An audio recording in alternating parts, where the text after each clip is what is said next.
Y yo, si os parece, voy a abordar desde tres perspectivas, ¿no? Primero, contextualizar y hablar un poco de los retos en cuanto al agua se refiere. Luego, de algunos vectores de solución y, bueno, pues algunas gotas, como decía, de aprendizaje. Entonces, en cuanto al contexto, pues el agua es un reto global. Esto no es algo exclusivo de lo que se tengan que concentrar países en vías de desarrollo o regiones en concreto. Todos tenemos mucho que hacer al respecto. Los retos son numerosos, pero nosotros solemos hacer el esfuerzo de sintetizarlos en tres grandes bloques. Por un lado está el reto de la cantidad, que actualmente ya hay más de 2.000 millones de personas que viven en territorios en los que hay un estrés hídrico severo, es decir, que al menos un mes al año la demanda es superior a la disponibilidad del bien. Y además, pues por la evolución que estamos viendo climática, pues nos está afectando a todos. Luego está la crisis invisible del agua, que es la de la calidad, y que además está relacionada también con la primera. A menor cantidad, con la misma presión. Es decir, hay tres tipos de uso, una taxonomía muy general de usos del sector primario, industrial y urbano. Si tenemos menos cantidad en la que disolver las emisiones que generamos, pues más problemas de calidad. Y como podéis ver, los territorios que están en rojo, esta es una infografía resumen de la primera década de este siglo, pues con una caracterización muy básica, ¿no? Demanda de oxígeno, nitrógeno y conductividad, básicamente porque está accesible vía satélite y se podía analizar la serie temporal de la primera década. Pues vemos que los países más industrializados, más densamente poblados, las economías más avanzadas, tenemos retos en cuanto a calidad del agua. Otra cuestión es que luego dispongamos de infraestructura que hace que luego ese agua podamos utilizarlo de acuerdo a la norma vigente. Normas que están cambiando y, de hecho, realmente no sabemos lo que tenemos en el agua. Estamos hablando que la American Chemical Society tiene una base de datos que ya hay registradas más de 200 millones de sustancias orgánicas e inorgánicas que la humanidad hemos creado. Gracias a la industria química hemos progresado en muchos aspectos, pero hay elementos o impactos que no han sido considerados o no son conocidos o todavía no han sido evaluados. Y cada día se registran 4.000 sustancias nuevas. Realmente, como decimos, no sabemos lo que hay en el agua. La Comisión Europea, por ejemplo, tiene una lista que llama de observación de contaminantes emergentes, de preocupación emergente. Empieza a haber evidencias científicas de esos impactos negativos en la salud pública, medioambiental o en ambos. Y esas 30 sustancias pues están siendo monitorizadas y se revisa cada cierto tiempo. El año pasado estamos hablando que la Comisión Europea ha querido analizar y ha hecho un grupo de trabajo para que 12.500 de esas sustancias que están presentes en 3/4 partes de los productos que se consumen en Europa, a ver qué hacemos. Y de hecho han salido 5 países, 5 Estados miembros de la Comisión Europea, que han decidido que en sus regulaciones de sus estados van a prohibir, por ejemplo, la familia de los PFAS. A la derecha tenéis la imagen de algo que igual somos un poquito más conscientes desde el COVID, de los 3 últimos años que hemos tomado miles de millones de vacunas y medicamentos, pero para que tengáis un poco la cifra acumulada, cada año estamos liberando 100 millones de toneladas de ingredientes activos, tanto humanos como animales. Y debo solo recordar una cifra, a finales del año pasado ya hemos llegado a 8.000 millones de personas, pero el modelo de producción y consumo que tenemos estos 8.000 millones de personas no es muy diverso. Es decir, consumimos de un tipo de alimentos y, por ejemplo, por daros un dato, tenemos 23.000 millones de pollos en el mundo. Es decir, tocamos a 3 pollos por cabeza. Y suma y sigue, quiero decir, esto genera bastante impacto. Y por último, que no menos importante, la crisis climática, que pues hay gente como Trump en su día que banalizaba de que, bueno, un poquito más de temperatura. Bueno, pues eso altera los ciclos hidrológicos y bueno, pues esto, 90% de los impactos se manifiestan vía el agua, por exceso, por defecto o ambos. Por ejemplo, en Alemania, que se ha mencionado esta mañana, hace 2 años hubo inundaciones. El año pasado, sequía y el Rin dejó de ser navegable en algunos tramos, un eje vertebrador socioeconómico clave. Y solo por verlo gráficamente, en la evolución desde 1850, pues vemos cómo pues en los últimos años pues ahí está la realidad y el reciente informe publicado la semana pasada, el IPCC, pues simplemente constata que los peores escenarios pues vamos camino de ellos, si no somos capaces de modificar estos modelos de producción y consumo. Hay un indicador que también se publica anualmente, lo que sería el consumo de los recursos disponibles cada año. Hay una media mundial y luego tenéis por países cuando cada país llega a su límite de recursos disponibles. Como veis en este histograma, cuanto más rojo quiere decir que empezamos a estar en saldo deudor antes. Y como veis, quitando en el 2020, que cuando se paralizó el mundo, que hay un pequeño pico de que consumimos menos, en realidad la tendencia es clara. Si nos fuéramos a la parte de la derecha y consumiéramos como los americanos, norteamericanos de Estados Unidos, pues no tenemos, vamos, es evidente que es insostenible, pero como están ahí varios países, ¿no? Y solo poner el ejemplo, porque muchos, por ejemplo, siguen asociando que, por ejemplo, en Euskadi, el País Vasco, pues llueve mucho. Esto era cuando yo era chaval. Yo que tengo 2 piratas en casa, pues yo 330 días al año llovía. No sé si en la película Ocho Apellidos Vascos os acordáis cuando el de Sevilla subía hacia arriba. Esa experiencia la hemos vivido todos los vascos cuando llegabas a la frontera climática y en Pancorbo entrabas en Mordor. Eso es una realidad. Entonces pongo este ejemplo porque antes se ha mencionado de anuncios de un año, pues esto es del año pasado, ¿no? Estamos hablando que en Euskadi también hemos tenido localidades que no han tenido agua. Galicia el año pasado ha tenido una sequía importante. Conocemos una fábrica que ha estado 6 meses en ERE, 700 personas por falta de agua para sus procesos. Cataluña está en estos momentos. Es decir, esto nos afecta a todos. Lo que tenemos es una ventana de oportunidad. Digo por también poner que se pueden hacer cosas. El informe de IPCC nos describe que tenemos muchos deberes que hacer, pero todavía estamos a tiempo. No tenemos mucho tiempo, pero estamos a tiempo. En clave de soluciones, nosotros creemos que lo primero es difícil mejorar lo que no se mide, ¿no? Y el resumen que nos ha llegado de la disertación de Lord Kelvin era un poquito más extenso, pero bueno, los americanos son hábiles en sintetizar, ¿no? Solo lo que se mide se puede gestionar y por lo tanto mejorar. Nosotros estamos detrás de esta frase y en ese sentido nosotros hemos articulado nuestra propuesta en torno a 2 vectores. Primero hay que generar datos, pero esos datos son materia prima, necesaria que no es suficiente. Una vez que dispones de datos de diferentes fuentes, y tenemos diferentes fuentes a nuestra disposición, datos satélite, en nuestro caso desde el confinamiento, pues es una de las cuestiones que más hemos desarrollado. Tenemos también la opción de datos vía drones, tenemos la opción de sensórica multiparamétrica en contacto, en este caso con el agua, que puede ser en entorno natural, medio natural o incluso dentro de una fábrica, que es un ejemplo que figura ahí. E incluso técnicas geofísicas que nos permitan caracterizar pues, lo que ocurre por debajo del suelo, con lo cual realmente se puede analizar el agua desde arriba en contacto con el recurso, incluso por debajo. Una vez que disponemos ya de esa información, de ese conocimiento, es cuando se pueden hablar ya de soluciones concretas.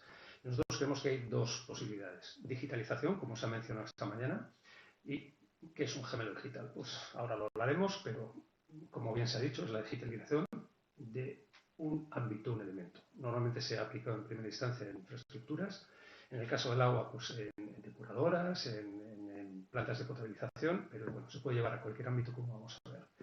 Y luego también la opción de hacer física la solución, bien en soluciones que llamamos compactas, sean modulares o contenerizadas, tanto de potabilización como de depuración.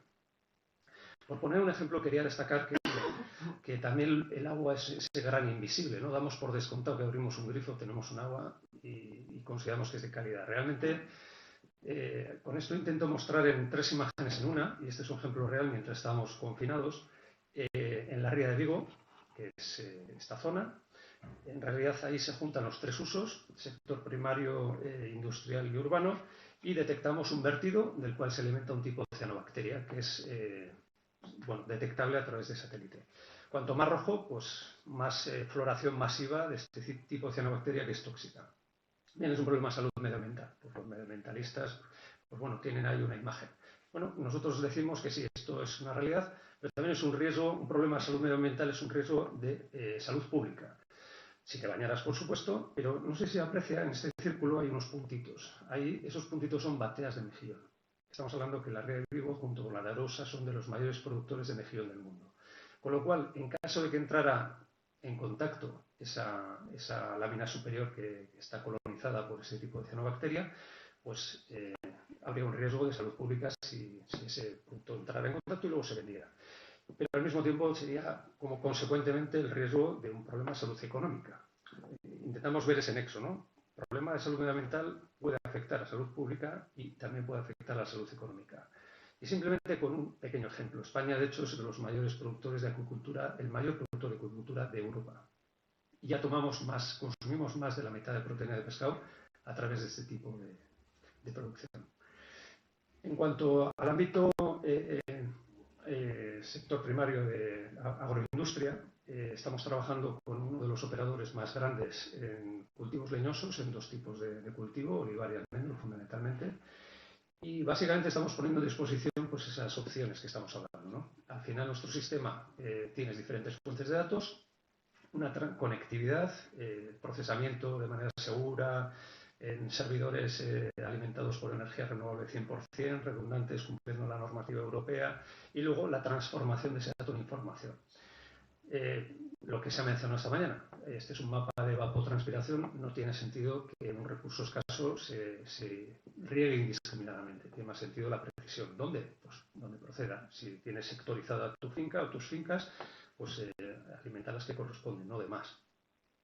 Si utilizas drones, pues dependiendo del tipo de cámara, y en la última exposición de esta mañana se está hablando mucho de visión artificial, pues llegar a tener una precisión de 1 centímetro y ver el estado de cada una de las hojas. En ese caso es un campo de lechugas y puedes saber pues, cómo están, fenológicamente cuándo es el momento óptimo de recolección o cuánto de tu producción igual no va a ser apta para la venta en base a los estándares de compra que existen y por lo tanto también puedes empezar a planificar el precio de venta porque sabes que igual el 23% de tu producción no vas a poder colocarla.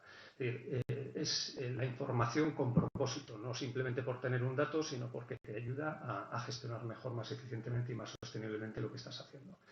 Incluso pues, la geofísica, en vez de tener que hacer sondeos y ir haciendo prueba-error, pues la geofísica nos puede ayudar a identificar pues, la composición geológica y si hay una masa de agua subterránea y saber dónde realmente tienes que hacer ese sondeo.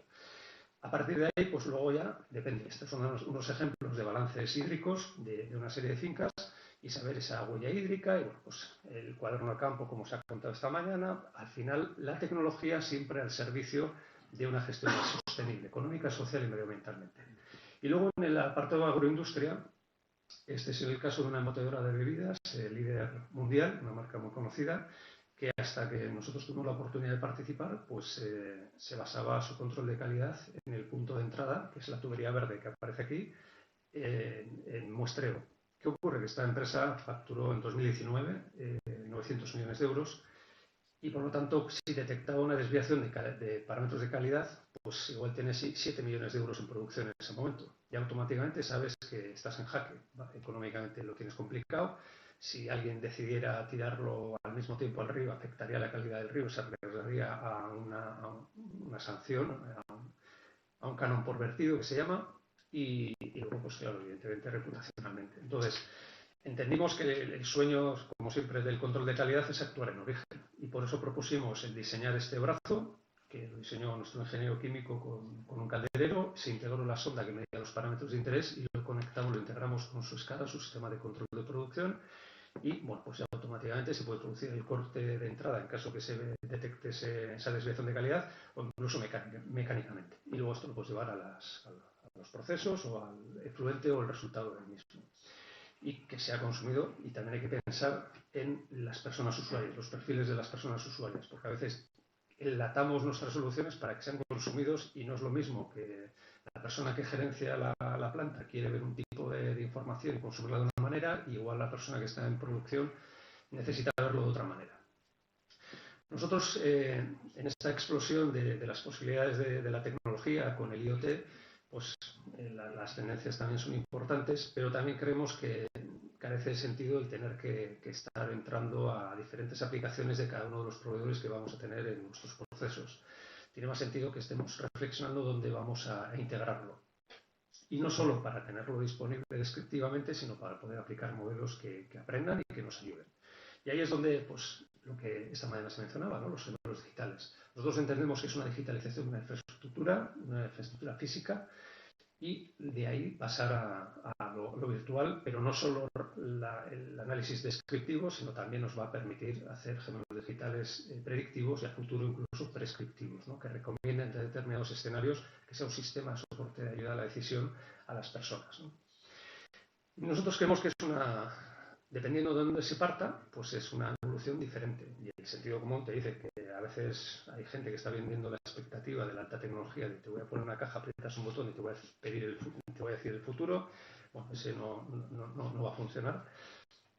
Primero sepamos dónde estamos, ¿no? Cuál es el grado de madurez de esta organización, me da igual si es pública o privada, al final sepamos dónde estamos. Si no tienes ni un punto de IoT, no esperes tener un gemelo digital inmediatamente. Tienes que saber lo que tienes y tienes que saber desde luego hacia dónde quieres llegar. ¿Qué estamos buscando? Una automatización en la gestión, en este caso de una manipuladora, optimizar las operaciones, reducir el consumo energético, la dosificación de químicos en este proceso o la generación de fangos o lo que sea, ¿no? Tienes que saber qué es lo que se quiere hacer. Y en base a eso, pues sabrás cuánto de lejos está y qué hitos te vas a marcar en ese trayecto. Nosotros, como decíamos, desde esa infraestructura física generamos datos y generamos el gemelo digital descriptivo. Lo importante es poder trabajar cuando tienes series temporales y volúmenes suficientes el predictivo, y el ideal es llegar al prescriptivo para que eso incluso pueda ayudar a rediseñar plantas. Y no hace falta que sea una representación como podemos estar viendo aquí. De hecho, nosotros hace años hacemos matemáticas inversas. Cuando el regulador le exige a una depuradora, sea pública o industrial, que tiene que reducir la carga contaminante a la mitad, pues sabiendo no solo de datos, sino también de procesos, sabemos qué parámetros tenemos que pedir. Y si nos dan los 14 días previos, que sobre todo en algunas depuradoras públicas no te los dan si no operan en fin de semana, pues somos capaces de predecir con una fiabilidad muy alta lo que va a ocurrir en los 2-3 días siguientes. Una vez que le demuestras a esa organización que conoces de datos y de procesos, es cuando se genera una base de confianza y puedes empezar a iterar y a codiseñar esa planta para cumplir la norma actual y a futuro, ¿no? Y al final, pues bueno, evidentemente, puedes pasar de modelos estadísticos y informes estáticos y hojas de cálculo a algo más visual, en el que puedes llegar a ver el consumo energético de una turbina, el caudal que pasa por un punto, la calidad de fluente, lo que te interese o el estado de los depósitos volumétricamente. Al final, de ese cálculo y modelización al diseño, e incluso recomendamos que haya un sistema que ayude sobre todo en grandes organizaciones o con redes de valor internacionales. Al final, el conocimiento experto también tenemos que ver cómo integramos a las personas en nuestros procesos, ¿no? Y la tecnología puede ayudar en este sentido y debe ayudar.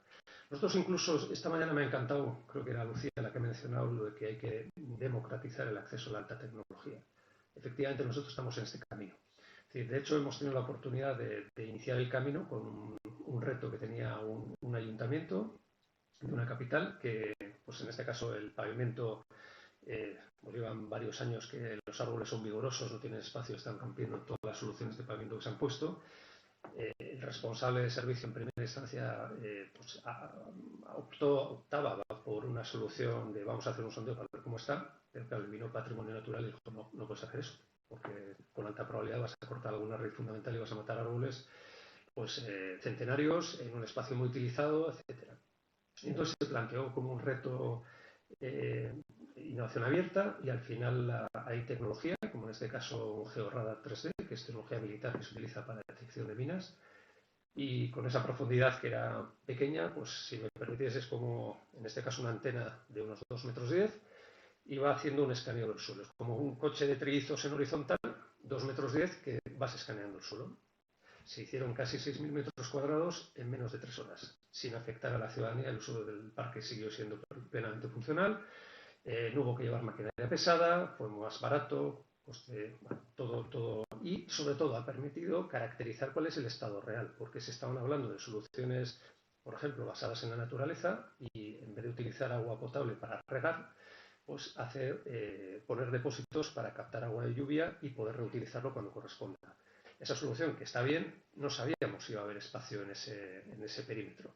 Y al final sí hemos identificado que efectivamente es una solución viable, y cuando se licite, pues ya se sabe qué posibilidades son realmente factibles, ¿no? Incluso también tenemos que, a veces vemos el ejemplo, el caso de uso muy preciso. Nosotros tuvimos que hacer un desarrollo muy rápido y demostrar, pues evidenciar las posibilidades que puede tener, ¿no? Al final, todo el inventario de ese parque hicimos que estuviera accesible, hicimos una campaña para recoger todo. Las raíces no son exactas, las ramas no son exactas, pero hay una aproximación por centímetros y permite ver todas las posibilidades. Cuando la segunda fase sensorice en humedad calidad de aire y contaminación acústica, modelos de escorrentía, de estrés térmico, pues al final todo esto se va a llevar al modelo. Se puede llevar un modelo así más accesible y barato, o se puede llegar a un modelo milimétrico con precisión y ya con incluso el desarrollo exacto de esos especímenes, porque por ejemplo un ingeniero forestal puede llegar a identificar, como se han identificado, 6 especímenes que se pueden llegar a recomendar pues, eliminar o trasladar para evitar pues, riesgo de caída, etc. Y lo importante es que también pensemos en las personas que vayan a utilizarlo. Una nube de puntos con millones de puntos hace que sea poco operable en un dispositivo móvil. Pues bueno, hay que compilar y comprimir, reducir para que luego sea operable desde cualquier dispositivo. Estamos en ese camino. En el capítulo, como hablábamos, de soluciones compactas de depuración y de potabilización, pues estos son ejemplos, no vamos a entrar en detalle, pero bueno, permiten también sensorizar. De hecho, el tercer sector nosotros les recomendamos que todo lo que se vaya a hacer, porque se renuncia a esa capa de datos y de aprendizaje, incluso los bancos multilaterales, los grandes proyectos de cooperación en el desarrollo, deberían de también utilizar los datos para poder pues, dar soporte y hacer más eficiente esa inversión, ¿no? Porque esto hay que mantenerlo, no es solo ponerlo una vez. E incluso empresas que en su internacionalización están en países que adolecen de infraestructuras hídricas seguras, pues que se tienen que preocupar de potabilizar el agua que se va a utilizar en planta o para sus procesos o para las personas. En resumen, los datos como materia prima necesaria que no es suficiente, lo importante es cómo se transforma a una información que nos permita tomar decisiones de calidad y a tiempo. Y aunque este congreso define la industria 4.0, ya Europa introduce una versión, un upgrade de versión. El 5.0 básicamente, en resumen, es considerar adicionalmente a la industria 4.0 a las personas que participan en esos procesos o que son beneficiarios o reciben lo que esa industria genere, la sostenibilidad en toda su cadena de valor y, por supuesto, la resiliencia. No debería olvidársenos que pues lo que ha pasado hace 3 años, que yo creo que mucha gente da por descontado que no va a volver a ocurrir, pero eventos zoonóticos, transmisión de enfermedades del mundo animal a las personas, todos los años hay 200 eventos zoonóticos. No va a ser el último. Y por lo tanto tenemos que prepararnos para ser resilientes y poder pues, reorganizarnos adecuada y convenientemente. No olvidemos a las personas, solemos hablar de los PPTs, procesos, personas y tecnología. La tecnología al final, siempre, cuando digo al final, en cuanto a la importancia, al servicio de esos procesos y de esas personas. Y en cuanto a la parte de la ciencia y de la tecnología, también tenemos que estar preocupados en seguir avanzando. Están habiendo muchos avances, pero tenemos que ver cómo acelerar, como se ha hecho con las vacunas, que fue un éxito. Antes se tardaba entre 4 y 10 años el proceso de autorización de una vacuna y conseguimos la humanidad en un año hacerlo y de manera bastante segura. Nosotros incluso hemos aprovechado desde el 2020 el transferir o adaptar técnicas de biociencias. Por ejemplo, detectamos un grupo de científicos que con una muestra de sangre es capaz de predecir algunos tipos de cáncer en etapa temprana. Claro, al final dijimos, nuestra osadía juvenil, aunque somos millennials, somos 2 veces millennials, dijimos, una muestra de sangre es un elemento acuoso, hay agua. Pues eso seguro que nos va a ayudar a identificar. Y definimos que 3 de las 30 sustancias que están en la lista de observación de la Comisión Europea, a ver si las identificábamos, y el proyecto internamente le llamamos Aquanano, o sea, llegar a escala nanométrica, y conseguimos llegar a escala picométrica, es decir, 1000 veces más que la escala nanométrica. Es decir, conseguimos un método preciso. La clave y el reto es sacarlo de un laboratorio, que no tengan que ser 2 doctores en ingeniería química, con equipamiento, uno de los 2 centros mejor dotados a nivel de instrumentación de España. Hay que democratizarlo, hay que hacerlo accesible e incluso pues, pasar al biotratamiento. ¿Vale? Lo detectas, ya sabemos qué susto y ahora cómo hacemos. ¿No? Esa parte de biotratamiento también importante. ¿Qué ocurre? Que la Comisión Europea, como os decía, pues ha generado un grupo de trabajo el año pasado y ya no son 30, ahora son 12.500. Pues esta línea la hemos parado, es prometedora, pero igual no es la línea para llegar a miles. Entonces hemos identificado una línea, no podemos compartir todavía mucho, espero que en una siguiente edición podamos hacer.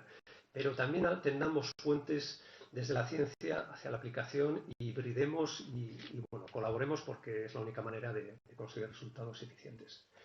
Bueno, básicamente nosotros desde el agua, esta es una representación de los Objetivos de Desarrollo Sostenible que estratifica entre los objetivos relacionados con el medio ambiente, lo social y lo económico, es de un think tank sueco.